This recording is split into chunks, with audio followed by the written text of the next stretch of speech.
સાહેબ બંદગી સાહેબ સતગુરુ ચતુર્ભુજ કિચનમાં તમારું સ્વાગત છે।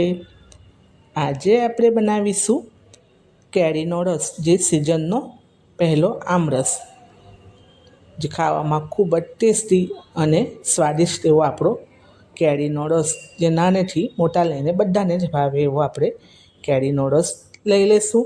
તો અહીંયા મેં કેરી લીધી છે રાજાપુરી, જે ઘરમાં જ પકાવી હતી। તો હવે એને આપણે 4 થી 5 નંગ કેરી લીધી છે, એને આપણે પેણામાં પાણી લઈને બરાબર ધોઈ લેવાની। તો આપણી કેરી સરસ મજાની ધોઈ લીધી છે। હવે આપણે એને સરસ હળવા હાથે આપણે એને ગોળી લેવાની ને ઉપરથી નીચેની કાઢી લીધી છે ને આ રીતે આપણે એક ચાણામાં બધો કેરીનો પલ્પ લઈ લઈશું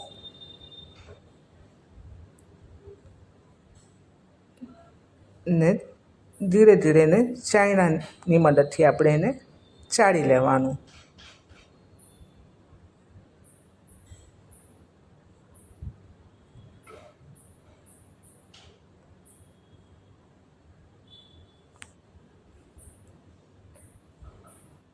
તો આ રીતે આપણે બધો પલ્પ કાઢી લઈશું। એ જ રીતે આપણે બીજી કેરીને પણ પલ્પ કાઢી લઈશું અને ચાણામાં આપણે ચાળી લઈશું।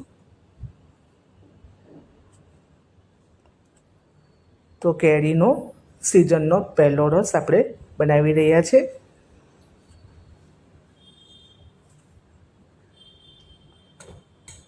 તે જ રીતે મેં બધી કેરીને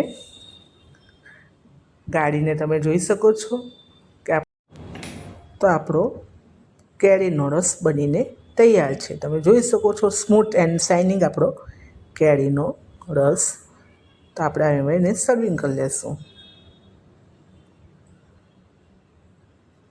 છે ને એકદમ સુંદર ને સરસ, બજાર કરતાં બી ટેસ્ટી અને સ્વાદિષ્ટ એવો આપણો કેરીનો સિઝનનો પહેલો આમરસ બનીને તૈયાર છે।